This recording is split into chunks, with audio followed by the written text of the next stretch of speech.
Hello, and welcome to this episode of our Pulte podcast. I'm Macy Kessler with the Corporate Communications team, and I'm joined here with our retiring Executive Vice President and Chief Operating Officer, Mr. Harmon Smith. Thanks for being here, Harmon. So can you briefly take us through your career and tenure here at Pulte?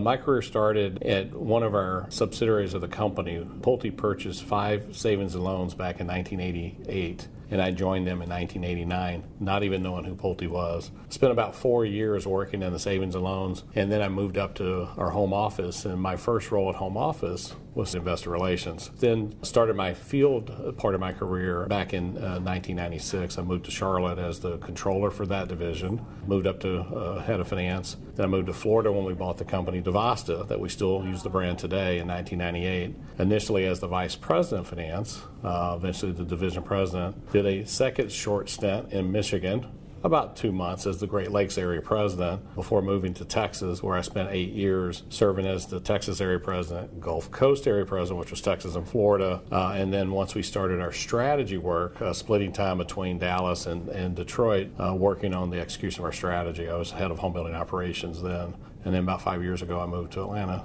Wow, you've been all over the map. I counted up, I've been in 7 locations. I got 14 business cards from the company, different logos, different titles. But so I've done a lot of different things, which is great about this company, is it's allowed me to pursue the things that I was passionate about. So do you remember your first day on the job? My first day at home office, so this is my second job I had in the company, happened to coincide with Bill Pulte and his fiancee, Karen's, her going away party from the company. It was her last day, my first day. And what made that unique is they were having a going away party that I got invited to at the last minute. What made it even more awkward, since I didn't know anyone, was she asked me to dance to a country and western song. She knew I was from Texas and embarrassed me enough to get out there on the floor, thinking nothing of it until I looked around and there were 200 people staring at me, wondering who I was. Who is this guy dancing with the chairman, founder, CEO of our company, his fiance? So that was my introduction to our home office job, and that has stuck with me forever. So yeah, I do remember that very vividly.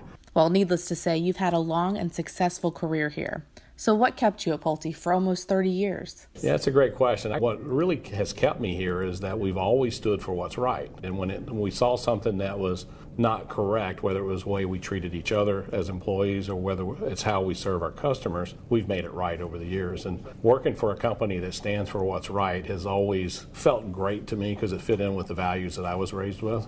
So if you could go back and give your younger self some advice, what would it be? There's a couple of things that, as I reflect back on my time in business, not just in Pulte, first was to have a little bit more career patience and understanding that there's a reason why you need to learn things before you move on. That would have made the job a little bit more enjoyable early in my career. The second thing is find that work-life balance earlier in life. It took me a long time to perfect that and make sure you're keeping the proper perspective between how much time you're really spending on each one of those. Now, of the many accomplishments you've had over the years, can you name one or two that you're most proud of? The one real vivid memory for me is when we took over the company in Devasta. I was the only employee from Pulte in an organization that had over 2,000 employees. And over a period of 3 or 4 years, we made significant change to the way they operated. They were a small mom and pop business to being a part of a large Fortune 500 company. And over those periods of time, no one knew we made all those changes happen. The subtleness of which we redirected focus and taught them different ways of doing business, and also staying true to why we acquired that company was something, when I look back on it, is what made that acquisition a success. More recently, it's reinstilling operational discipline back as a part of who we are. We lost our way coming out of the recession, and regaining the focus on the fundamentals of how we run a home building operation is something that I'll be proud of as I walk out of here. So how do you feel about where the company sits today? I think we've come a long way as a company. We are in a great spot in the home building industry relative to the things we learned and lessons from the past. We are well positioned with the consumer segments. We are spending a lot more focus than we've had in the past on innovation, thinking ahead of what's going to change in this industry, how we're going to build houses of the future, what houses should have in them of the future, whether it's like recently our smart home initiative, things like that. I think we're much better balanced on.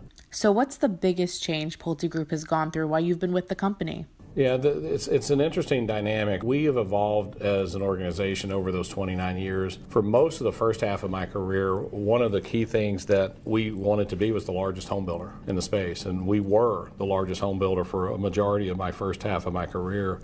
That kind of evolved into we want to be the largest, but we also want to be the best. Best was not very well defined for a long period of time in my career. And more recently, as we've started honing in on what we focus on as an organization, making this a great place to work, building great products and communities, providing great customer experience, and achieving our financial objectives for our shareholders, we've been able to actually articulate and be very specific about what a great company is. And I think that transition has been probably the largest thing I've seen us going through, from being very focused on size to being focused on the substance of who we are as a company. So what advice would you give to employees? My best advice to anyone in work, life, or anything is find what you're passionate about. I was always curious. I was always willing to learn beyond the scope of my current job. But I was always passionate about what I did. And if I wasn't, that's why I have 14 business cards, I found something else to do. And so being a part of this company has lots of different types of jobs. They're all very important. And if you don't like what you're doing, find what you're really good at and you're passionate about and become the best at that. And I think that's been one of the keys of my success is boredom never set in for me. I was always able to continue to grow and develop, and that's what I would encourage any person in their career to do. Is there a part of the job that you're going to miss the most? I have built lifelong relationships through this company. I've been here almost 30 years. All three of my children were born while my time was here. So this is all we have known as a family. What I'll miss the most is actually being able to get into one of our operations and interact with our frontline employees who are touching the customer, who are selling homes, building homes, taking care of the closing process, etc., and watching firsthand what we're doing to change the lives of people. To me, that's what was great about this company, great about this industry, but it'll be truly the part of the job that I love the most and will miss the most.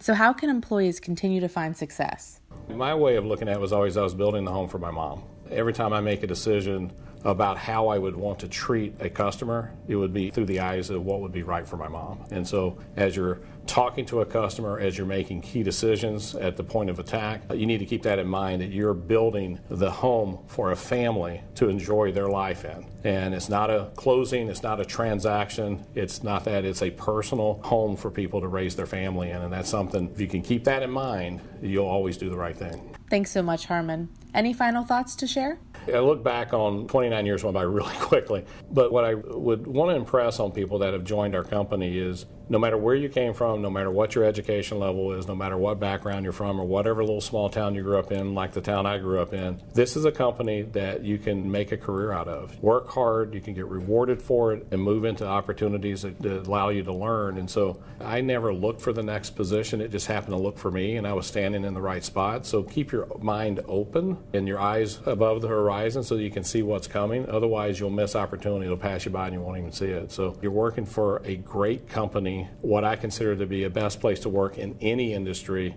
but certainly by far the best company in the home building industry. So you've got a great opportunity to do whatever it is in your career that you want to do. Thanks for listening. We'll see you on the next Pulte podcast on Pulte Pride.